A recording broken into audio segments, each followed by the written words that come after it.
আল্লাহর নবী দু জাহানের বাদশা নবী সরওয়ারে কায়নাত মুহাম্মদুর রাসূলুল্লাহ সকলে বলি সাল্লাল্লাহু আলাইহি ওয়াসাল্লাম।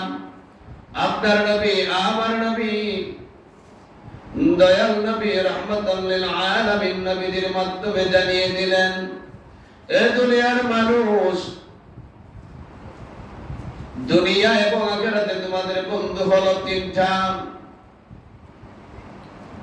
দুনিয়াতে বন্ধু হলো তিনটা।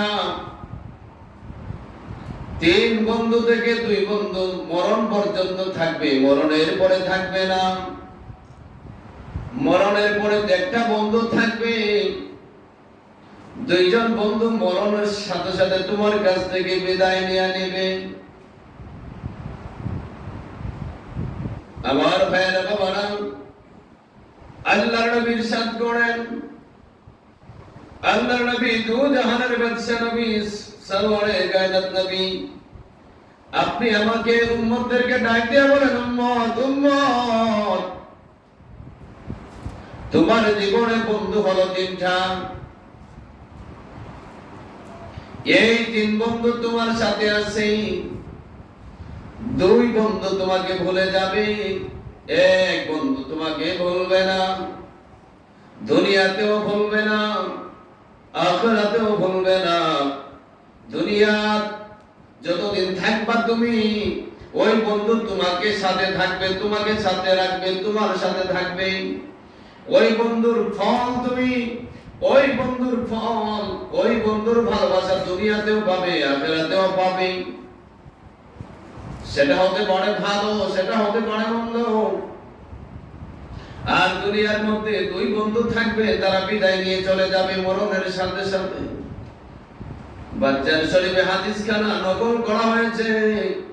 আল্লাহর নবী ডাক দিয়ে বলেন, তোমাদের তিনটা বন্ধু, একটা বন্ধু হলো ধন দৌলত, আরেকটা বন্ধু হলো নিজের পরিবার, আরেকটা বন্ধু হলো তোমার নিজের আমল। সেটা হতে পারে নেক আমল, হতে পারে বদ আমল। আপনার পরিবার আমার পরিবার, আপনার সম্পদ আমার সম্পদ কবরে যাবেনি, কি বলেন, যাবে? আমার নবী বলেন, ডাক দিয়ে উম্মত রে, উম্মত রে, ভালোবাসার উম্মত, দুনিয়ার মধ্যে যেই দুইটা বন্ধু নিয়ে তুমি পাগল হয়ে গেছো, যেই দুইটা বন্ধুকে নিয়ে ঘিরে তোমার জীবনটাকে তুমি রঙিন করতেছো, ওই দুইটা বন্ধু জান যতক্ষণ আছে, প্রাণ যতক্ষণ আছে, তারা তোমার কাছে থাকবে। আর প্রাণটা যখন চলে যাবে, স্ত্রীও থাকবে না, মাও থাকবে না, বাবাও থাকবে না, ভাই থাকবে না, বন্ধু থাকবে না, পরিজন থাকবে না, সন্তান থাকবে না, তোমার সম্পদ তোমার কাছে থাকবে না। হাজার লক্ষ কোটি টাকা সম্পদ থাকার পরেও যখন মানুষের খাবার বন্ধ হয়ে যায়, শুধু জবানটা আছে, ডাক দিয়ে বলে, ভাই ভাই, ও ভাই, লক্ষ কোটি টাকার সম্পদ আছে, ভর ভরা ধান আছে, গোলা ভরা ধান আছে, একটা লুকমা ভাত আমি খেতে পারি না, নজির আছে না নাই? আমার নবী বলেন, বাস্তবতার নিরিখে আমার নবী কথা বলেন। আমার নবী অবাস্তব কোনো কথা বলেন না, অবাস্তব কোনো আইন মানুষের গায়ে চাপিয়ে দেন না। আমার নবী বলেন, উম্মত, তিনটা বন্ধু তোমার জীবনে আছে, তুমি মানো অথবা না মানো, দেখো অথবা না দেখো। তিনটা বন্ধু হলো, এক নাম্বার হলো তোমার সম্পদ। সম্পদ তোমার কাছে যতদিন আছে, ভালোবাসা তোমার কাছে ততদিন আছে। সম্পদ নাই, তোমার ভালোবাসার কোনো দুনিয়ার মধ্যে দাম নাই। কথা বলেন ঠিক না বেঠিক? আমার নবী বলেন, হে আমার উম্মত, হে আল্লাহর বান্দা, এই সম্পদ তোমাকে ডাক দিয়া বলে, আমার মালিক রে মালিক, আমি ততক্ষণ পর্যন্ত তোমার সাথে আছি, যতক্ষণ পর্যন্ত তোমার দেহে প্রাণ আছে। তোমার দেহে প্রাণ যতক্ষণ আছে, আমি তোমার সাথে আছি। যখন প্রাণটা চলে যাবে, মুহূর্তের মধ্যে সম্পদ ডাক দিয়া বলে, মালিক, এতদিন আমি তোমার অধীনে ছিলাম, আমি তোমার সম্পদ, আমি তোমার কাজে লাগতাম, আমি তোমার বিপদের মধ্যে আমি তোমাকে সাহায্য করতাম, কিন্তু এখন তোমার প্রাণ চলে যাচ্ছে, আমি সম্পদ তোমার বিন্দু মাত্র কাজ করতে পারবো না। আমার নবী বলেন, ওই সম্পদ ডাক দিয়ে বলে, তার মালিকরে ডাক দিয়ে বলে, রে মালিক, আমি তোমাকে হেল্প করতে পারবো না, তোমাকে সাহায্য করতে পারবো না। আমার প্রাণের স্ত্রী, ভালোবাসার স্ত্রী ডাক দিয়া বলে, স্বামী রে, যতক্ষণ পর্যন্ত তোমার দেহে প্রাণ আছে ততক্ষণ পর্যন্ত তোমার সাথে আছি, ঠিক না বেটি? প্রাণ যখন না থাকে, কোন স্ত্রীর সাথে যায় না, কবরে যায় না, কাফন পড়ে না, কিছুই করে না। আমার নবী বলেন, উম্মত, যতক্ষণ তোমার দেহে প্রাণ আছে, সম্পদ তোমার কাজে লাগবে, স্ত্রী তোমাকে ভালোবাসবে, যখন তোমার দেহের প্রাণটা চলে যাবে, তোমার দুইজন বন্ধু কাট হয়ে যাবে, চলে যাবে, বিদায় নিয়ে যাবে, স্ত্রীও কবরে যাবে না, সম্পদ কবরে যাবে না, লক্ষ কোটি টাকা তুমি ইনকাম করতে পারবা, কিন্তু সময় কিন্তু যখন চলে যাবে, ওই সম্পদ তোমার কাছে থাকবে না। আবার নবী ডাক দিয়ে বলেন, কিন্তু একটা বন্ধু তোমার দুনিয়া তো থাকবে, আখিরাতেও থাকবে, ওই বন্ধুটা হচ্ছে তোমার অর্জিত আমল। সুবহানাল্লাহ। আমার নবী বলেন, যে আমল তুমি করেছো, যে কর্ম তুমি দুনিয়ার মধ্যে করেছো, সেটা হতে পারে ভালো, হতে পারে মন্দ, ওইটা মরণের আগেও থাকবে, মরণের পরেও থাকবে। আমার ভাইরা রে, আপনি ভালো কর্ম করলে দুনিয়াতেও শান্তি পাবেন, আখিরাতেও শান্তি পাবেন। কিভাবে? দুনিয়ার মধ্যে আল্লাহ আমলের দ্বারা রিজিক বৃদ্ধি করে দেন, আমলের দ্বারা হায়াত বৃদ্ধি করে দেন, বদামলের দ্বারা হায়াত সংকীর্ণ করেন, মানুষকে কষ্ট দেওয়ার দ্বারা আমার আল্লাহ হায়াতটাকে সংকীর্ণ করে দেন। সুবহানাল্লাহ। আপনি যখন ভালো কর্ম করবেন, আল্লাহ পাক রব্বুল আলামিন আপনাকে রিজিক বৃদ্ধি করে দিবেন। আপনি যদি মানুষকে কষ্ট দেন, একের পর এক দিতেই থাকেন, আল্লাহ আপনাকে বিভিন্ন ভাবে হেদায়েতের জন্য আপনাকে শিক্ষা দিবেন, বিভিন্ন বিপদ দিবে, আপদ দিবে, বালা মুসিবত দিবে, তারপরে যখন বান্দা হেদায়েত হয় না, আল্লাহ পাক রব্বুল আলামিন ওই বান্দাটাকে এক সময় আজরাইল দিয়ে দুনিয়া থেকে বিদায় করে দেন। আমার ভাইরা, কুরআনুল কারীমে একটা সূরা আছে, সূরা ওয়াকিয়া। সূরা বলেন না, সূরাটার নাম কি? সূরা ওয়াকিয়া, 56 নম্বর সূরা।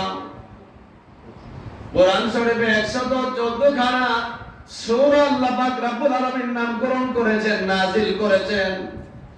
এর মধ্যে 56 নম্বর সূরা হচ্ছে সূরা ওয়াকিয়া। আপনার নবী, আমার নবী, দু জাহানের বাদশা নবী, সরওয়ারে কায়নাত, আমার দয়াল নবী, জিন্দা নবী ডাক দিয়ে বলেন, যেই ব্যক্তি সূরা ওয়াকিয়া দৈনিক ফজরের নামাজের পর, মাগরিবের নামাজের পর তেলাওয়াত করবে, খুব শীঘ্রই ওই ব্যক্তি ধনাঢ্য হয়ে যাবে। বলেন সুবহানাল্লাহ। আর আরেকটা রাওয়ায়াত পাওয়া যায়, সেই ব্যক্তি মাগরিবের নামাজের পরে সূরা ওয়াকিয়া তেলাওয়াত করবে, আল্লাহ পাক রব্বুল আলামিন ওই ব্যক্তিকে প্রতিদিন যদি আমলটা করতে পারে, ওই ব্যক্তি না খেয়ে দুনিয়ার মধ্য থেকে বিদায় হবে না। সুবহানাল্লাহ বলেন। ওই ব্যক্তি অভাব দেখবে না, যত অভাব হোক না কেন, ওই ব্যক্তি রিজিক নষ্ট হবে না, মৃত্যুর বিছানা যাওয়ার আগ পর্যন্ত ওই ব্যক্তি খাবার খেতে পারবে। সুবহানাল্লাহ বলেন। আমার আল্লাহর নবী এক সাহাবীকে ডাক দিয়া বলেন, হে আমার সাহাবী, তুমি তোমার সন্তানদের জন্য কি রেখে গেছো? সাহাবী ডাক দিয়া বলে, ইয়া রাসূলুল্লাহ, ইয়া হাবিবাল্লাহ, ও দয়াল নবী, মায়ার নবী, আমি সন্তানদেরকে সূরা ওয়াকিয়া মুখস্থ করায়া দিয়েছি। সুবহানাল্লাহ। আমার নবী ডাক দিয়া বলে, সাহাবী, তুমি টাকা রাখলা না, পয়সা রাখলা না, শুধু ওয়াকিয়া মুখস্থ করাইলে কি চলবে? আমার আল্লাহর নবীর সাহাবী ডাক দিয়ে বলে, ইয়া রাসূলুল্লাহ, আপনি তো বলেছেন যেই ব্যক্তি সূরা মাগরিবের পরে সূরা ওয়াকিয়া তেলাওয়াত করবে ওই ব্যক্তি রিজিকের ফয়সালা আল্লাহর পক্ষ থেকে হবে, জমিন থেকে হবে না। ওই ব্যক্তি রিজিক নিয়ে টেনশন করতে হবে না, আল্লাহ পাক রব্বুল আলামিন ওই ব্যক্তির রিজিকের ব্যবস্থা নিজ কুদরতিভাবে করবে। সুবহানাল্লাহ। ইয়া রাসূলুল্লাহ, আপনি কি বলেন নাই? বলে হ্যাঁ বলছি। বলে আমি এই জন্য সূরা ওয়াকিয়া মুখস্থ করে রেখেছি, আমার মেয়েদেরকে প্রতিদিন মাগরিবের নামাজের পর সূরা ওয়াকিয়া তেলাওয়াত করতে বলি যেন তারা না খেয়ে না মরে। সুবহানাল্লাহ। এই হাদিস থেকে কি বোঝা গেল? যে ব্যক্তি মাগরিবের নামাজের পর সূরা ওয়াকিয়া তেলাওয়াত করবে ওই ব্যক্তি রিজিকের দ্বারা কখনো কষ্ট পাবে না, মরণের আগ পর্যন্ত আল্লাহ পাক রব্বুল আলামিন ওই ব্যক্তির রিজিক বৃদ্ধি করে দিবেন। সুবহানাল্লাহ। আয় রোজগার বৃদ্ধি করে দিবেন। আমি বলছিলাম আল্লাহর নবী বলেন দুনিয়াতে তোমার তিনটা বন্ধু, দুইজন বন্ধু মরণের সময় বিদায় নিয়ে নেবে, আপনার পরিবার মরণের সময় বিদায় নিয়ে নেবে, আপনার সম্পদ মরণের সময় বিদায় নিয়ে নেবে। দুইজন বন্ধু দুনিয়াতে আপনাকে অনেক সাহায্য করেছে কিন্তু মরণের পরে আপনাকে সাহায্য করবে না। আরেকটা বন্ধু হলো আপনার আমল, সেটা হতে পারে বদ আমল, সেটা হতে পারে নেক আমল। আপনি যদি দুনিয়ার মধ্যে নেক আমল করেন দুনিয়াতেও শান্তি পাবেন, আখিরাতেও শান্তি পাবেন। এর একটা প্রমাণ হলো যেই ব্যক্তি দুনিয়ার মধ্যে মাগরিবের নামাজের পর সূরা ওয়াকিয়ার আমলটা করবে সে দুনিয়ার মধ্যে কখনো রিজিক নিয়ে চিন্তিত করতে হবে না। এটা দুনিয়াতে শান্তি। সুবহানাল্লাহ বলেন না? দুনিয়াতে কি শান্তি? যে ব্যক্তি সূরা ওয়াকিয়া তেলাওয়াত করবে আল্লাহ রাসূল বলেন আল্লাহ তার রিজিককে হেফাজত করে নেন। ভাইরা আমার, আপনার ঘরে কোটি টাকা থাকতে পারে কিন্তু আপনি খাইতে পারেন না, এটা কি আপনার রিজিক? না, এটা আপনার রিজিক না। এটা কি না? এটা আপনার রিজিক না। আপনার ঘরে কোটি টাকা থাকলেও আপনি খেতে পারেন না, সেটা আপনার রিজিক নয়। আমার ভাইরা, আমরা অনেক সময় মনে করি শুধু খাবারটাই রিজিক। আমাদের সবচেয়ে মহামূল্যবান রিজিক হচ্ছে অক্সিজেন। সুবহানাল্লাহ বলেন। আমাদের মধ্যে মহামূল্যবান রিজিক কি? অক্সিজেন। আপনি পানি না খেয়েও 1 ঘন্টা থাকতে পারবেন, 2 ঘন্টা থাকতে পারবেন, একদিন থাকতে পারবেন। আমরা রোজা রাখি, পানি না খেয়ে থাকতে পারি না? থাকতে পারি কি না? কিন্তু শ্বাস বন্ধ করে রোজা থাকতে পারবেন? পারবেন না। এটা একটা রিজিক। আপনি যদি মালিকের উপর ভরসা করেন মালিক রিজিকের হেফাজত করবেন। আমার ভাইয়েরা, আমি বলছিলাম আপনি নেক আমল করলে দুনিয়াতেও পাবেন আখিরাতেও পাবেন। আমার নবী দু জাহানের বাদশা নবী সরওয়ারে কায়নাত নবী মুহাম্মদুর রাসূলুল্লাহ সাল্লাল্লাহু আলাইহি ওয়াসাল্লাম বলেন, হে আমার উম্মতেরা শুনো, এমন এক ব্যক্তি, সেই ব্যক্তির 3টা ভাই আছে, সে দুনিয়ার মধ্যে সাহায্য করে আখিরাতেও সাহায্য করে। এর মধ্যে একটা ভাই সাহায্য করে দুনিয়া এবং আখিরাতে, 2টা ভাই সাহায্য করে দুনিয়াতে। এর মধ্যে আমি আপনাদেরকে বলে দিলাম, এর মধ্যে একটা হচ্ছে নিজের স্ত্রী। দুনিয়া যতদিন থাকবেন আপনি ততদিন আপনার স্ত্রী আপনার পাশে থাকবে, আপনার সম্পদ আপনার পাশে থাকবে। আর আপনি যখন দুনিয়া থেকে চলে যাবেন আপনার সম্পদ আপনার থাকবে না, আপনার স্ত্রীও আপনার থাকবে না, শুধু আপনার নেক আমল অথবা বদ আমল, আপনি যে আমল করেন ওই আমল আপনার জান্নাত অথবা জাহান্নাম যাওয়ার পূর্বক্ষণ পর্যন্ত থাকবে। এটা আমার রাসূলের কথা। আমার রাসূল বলেন এই জন্য ভালো আমল করো। কি করো? ভালো আমল করো। ভালো আমলগুলা তোমাকে কবরের মধ্যে শান্তি দিবে, মরণের ঘাটে শান্তি দিবে, আখিরাতে শান্তি দিবে। নেক আমলগুলা তোমাকে আখিরাতে শান্তি দিবে। আপনার নামাজ পড়ি, রোজা রাখি, বউকে 3 বার তালাক দেই, নাউজুবিল্লাহ বলেন? আসলে নাই। আমার কাছে একটা প্রশ্ন আসছে, বেশি দিন হয় না, বেশি সময় হয় নাই। প্রশ্নটা হলো এই, স্বামী 3 বার তালাক দিছে, কয়বার? রাগের মাথায় গেছে। কি মাথায় দিছে? রাগের মাথায়। বলে না কি মাথায় দিছে? রাগের মাথায়। কিছুদিন পরে স্বামী তার ভুল বুঝতে পারছে। স্বামী তার ভুল কি করছে? বুঝতে পারছে। কখন ঘটনা? আমার কাছে অনেক ঘটনা এখন আছে। আসার কারণ হলো ইমাম সাহেব তো হুজুরে যদি একটু দোয়া করে দেন ওই স্বামী ভালো হবে, আবার স্বামী বেচারা দোয়া চায়, হুজুর যদি দোয়া করে দেন হয়তো স্ত্রীটা ভালো হবে। ঠিক না বেঠিক? এটাও আপনাদের মনের একটা আশা, আলহামদুলিল্লাহ।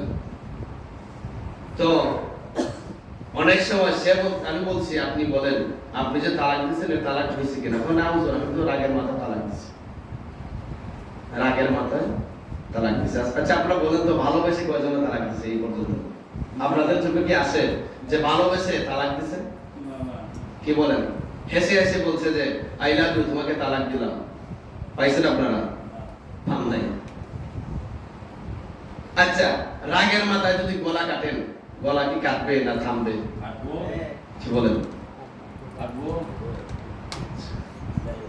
নিজের স্ত্রীকে ভালোবেসে রাগের মাথায়, আপনার একটা বাচ্চা আছে, কয়টা বাচ্চা আছে? একটা বাচ্চা আছে মনে করে, বা দুইটা বাচ্চা আছে, আপনি রাগের মাথায়